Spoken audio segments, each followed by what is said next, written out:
well as the Beatrix, who is going to scale to that late game. Ladies and gentlemen, let's get it. In game number 1 between Rebellion Zion and RRQ, as RRQ want to continue their win streak here at MPL ID Season 12. Yeah, will the RRQ side be able to defend from the Rebels? Let's see it, folks, for game 1. What will happen? Looking at the early stage of the game, I mean, this is already a very interesting start. Clay actually opted to start in the XP lane, getting the advantage. Meanwhile, for Rebellion Zion, they've sent in Audi TZ. So they understand that in the mid lane, Valentina is going to be alone, and it's going to be very good for him alone. So might as well give Audi that level 2 buff that makes him able to go around the map to put more pressure down. And that's exactly not what RRQ wants, right? They are quite weak here in the early game, like we mentioned before. You can even see it in the lane, in the mid lane, but look at this, already some damage coming from Naomi.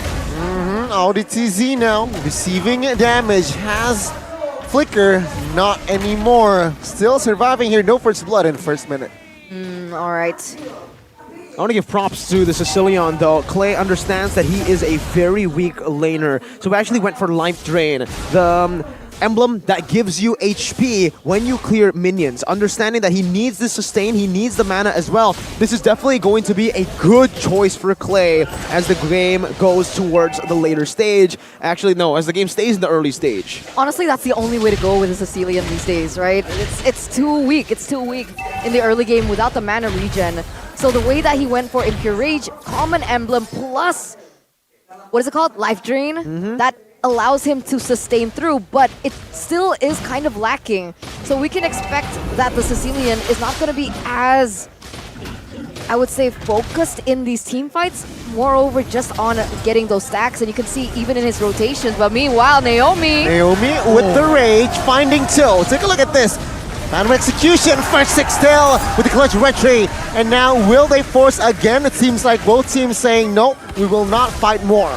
Wow, I mean, you would expect RRQ to actually not win in these team fights for the neutral objective because Rebellion Zion have what it takes to really contest. They can actually just stop Sicilian. But Clay, even without him, Naomi's doing a phenomenal job. That's why I feel like he was under-highlighted in yesterday's Royal Derby. I think there were so many moments where he was able to create space, pickoffs, and opportunities for RRQ that was quite subtle, but it was there. Unfortunately, everyone else just really stood out, like Banana, for example. As we take a look at the in-game items, but Versik, here we go. Oh my god, Retribution from Versik stole the lead though, and now Sway Low will be taken down. RRQ drew first blood in the 3rd minute of the game. What do you think about Edith Rome? I think it's great, but it's very immobile, and that's what RRQ were able to completely capitalize on. They rotated up top, they utilized their faster rotations and their catch potential. Oh, not a good look for Vincent. And if we take a look at the items earlier, I got a glimpse of it, and Heis, he is supposed to be the winning lane in this matchup up against the Beatrix. If Beatrix scales up, it's over. Literally, the reason you pick the Melissa against the Beatrix is to try to bully him out of lane. But Skylar is scaling and farming better, as you can see from the player's gold now. 600 gold ahead, actually, compared to Heis. And if this keeps on going, if he gets that BOD, Heis is not going to be in a good position to do anything against the Beatrix. Yeah, the problem is Skylar is going to get that power spike earlier on. So if Skylar is already leading in that sense, now that's going to be an issue for Heis to come back in the game. He's even falling behind Cars now on the EXP lane, who's just trading blows, clearing those lanes against the Esmeralda, as you guys predicted in that matchup. But more aggression already in the bottom lane. And this is why Sicilian is so different with the new emblem. It's a little bit more active than what we're usually accustomed to, but the damage is not there yet. Meanwhile, Sway Low, he should already have more leeway to deal out damage, have more leeway in this team fight, this turtle fight as well. But he doesn't have any resources to clutch on, so that's going to be a free turtle over to RRQ. With compensation though, right? Lancelot took the orange buff top side. Banana needs to be careful here, low on mana.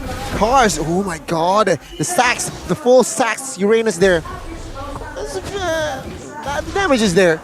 The damage is there. A lot of damage when you have those full stacks, but The concern only keeps on growing for Rebellion Zion. Highs is already 1 level down of Skylar, and Skylar ate up all the gold shield turret. BOD, 5th minute of the game. Instant power spike. What? Oh, what a catch.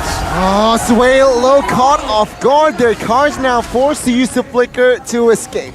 Naomi has been insane, and they're going for more here. First, they're going very aggressive onto Audi, but luckily he is on the Edith. He is going to be able to escape. Wait a second. Catch here, Naomi. No charge just yet. There you go, the charge. Will he commit? He will! Finds two! Stunned Audi TZ now, looking for the knockup. Does not quite get it. Audi TZ soaks in a lot of damage, gets taken out. Suelo a little bit late to the party. Vincent flanking. Cars finds the kill as Versick will fall as well. A Banana now a little bit late to the party. Rebellion Zion finding the re-engage. Oh, take a look at that. Lancelot now forced to retreat as Naomi still in the game.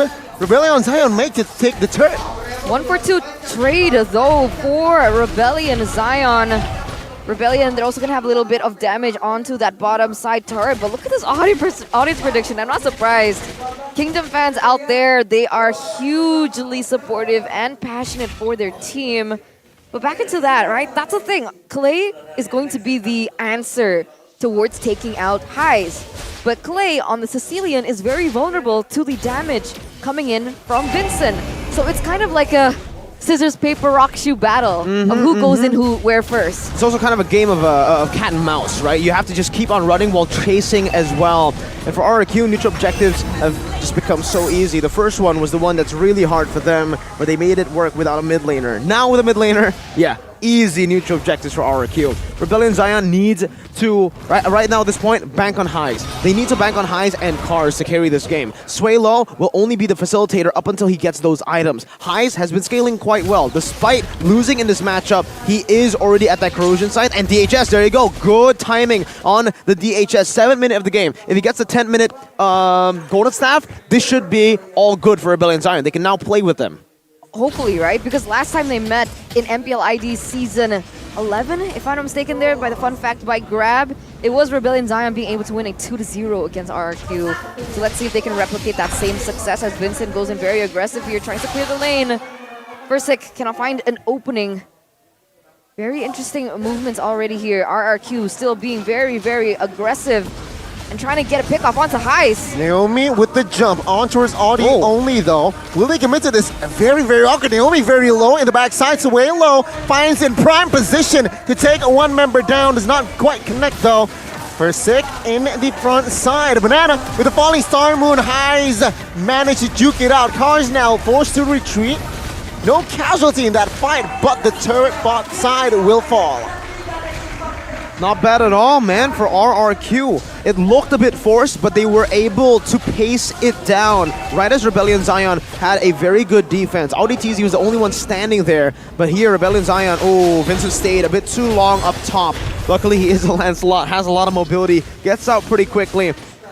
RRQ are building really well. Remember, this is a late game comp from RRQ. If their mid game looks as smooth as this, if Clay's only died once and he's able to stack this much, the late game is going to come to them, as long as they stay patient.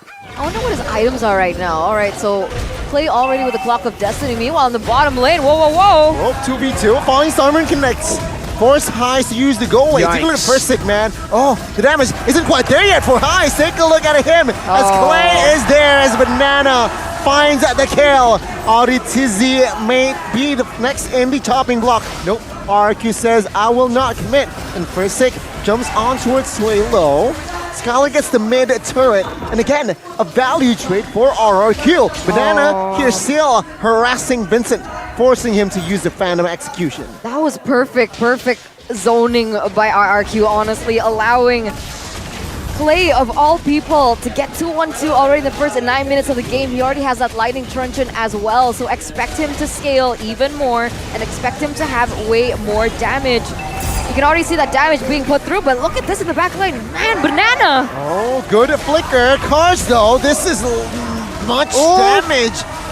Oh, he will not survive that one. A good call, good passive take from Naomi there, taking the Uranus down. And at this point, Highs. Remember when we said 7-minute DHS? Now in the 7th minute to the 10th minute, he's only built the tough boots. That's how much gold he's been getting in the last 3 minutes. I expected him to be able to just farm up to that golden staff, but now, now it's not even about the golden staff. Now it's about the Melphic Roar. If the golden staff doesn't get built in the 10th minute, man, you might have to go for that adjustment. But Melissa, you need the golden staff too. Right now, Rebellion are lacking penetration, and you can really see it. Ferrosic and Banana are untouched in the front, and there's not much they can do. Banana and Ferrosic can continuously just dive and zone Rebellion Zion away from these turrets, and it's an easy siege for both Skylar and Clay. And they need to, right? Ferrosic needs to. He needs to be able to utilize that passive. He needs to proc it with his passive to reduce the regeneration from Kars as well. So him diving in earlier on, one, slows down the regeneration from Uranus. Two, is able to, I would say, procure more resources from the side of Rebellion Zion and bait it out for the other members from the side of RRQ to jump in and have the damage. It's been working out. He's picked it up 5 times with still a 100% win rate.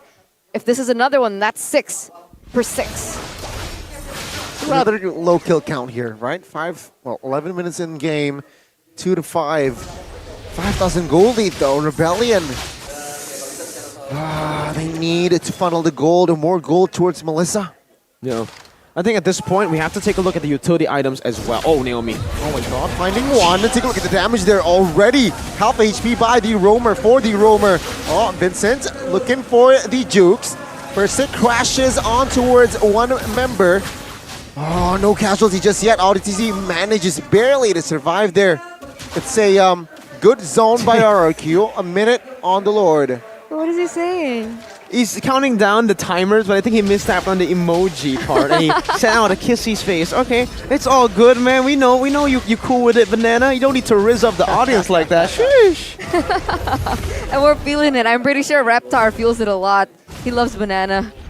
He really does. The fruit or the player? Both. Okay. He even has a big banana. All right, yeah, I remember. Everyone played with that. Anyways, let's take a look at the items here. The utility part of his kit. 2 Dominance Eyes already built up for RRQ. Now, just now, ODTZ just finished up the Dominance Ice. But thing is, it's a bit too late. They could have actually punished Esmeralda much earlier with 2 Dominance Eyes built up. But ODTZ, he built the Athena shield first. He was respecting Clay before he even reached the power spike. So RRQ have had more utility within their kit. They have 2 Dominance, and imagine, 2 Dominance plus Turtles' Poissons, plus Ferrosic's passive. You know what I find very interesting? What? Clay's steel leg plates, but wait a minute. Oh, that was nearly a huge catch by Naomi, but they were still able to juke it out. But yeah, steel leg plates for Clay. Not a straightforward damage build. He goes for respect over on to Vincent for sure. Oh, fight. Oh. Oh, Naomi now terrified, low HP. Clay with the cover finds the important kill, and Skylar the backside finds another. It's a 2-for-none. RRQ 6,000 gold lead. Plus the Lord.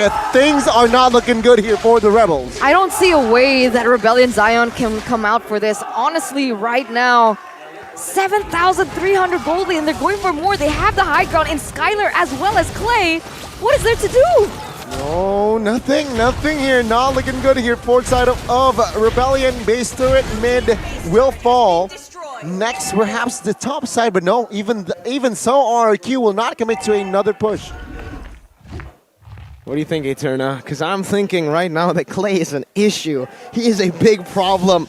Like I said earlier, guys, the key talent here, the life drain, man.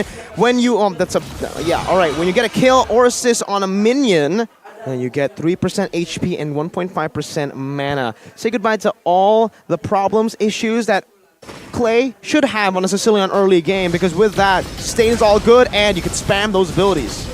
Yep, luckily for Rebellion side, only the mid is crashing towards the mid. Oh, take a look, Vincent. Wow. Cannot soak in that damage. He gets taken down. Falling Star Moon on towards 1. 5v4 now, top side siege. Skylar. Yikes. Ultimate snipe. They're finding 1. Naomi charging in the side. Finds 1 and goodbye, RTZ. Now, the base wide open. Triple kill for Skylar as he's looking for that maniac. Gets it. RRQ finds the first points in the series. A very strong performance by RRQ. Rex Regum Kaon. Convincing, clean, template, as some might say. But that was just the gist of it. They were able to have and hold the control really well in that early game. And unfortunately, even though that Rebellion had the Valentina to kind of win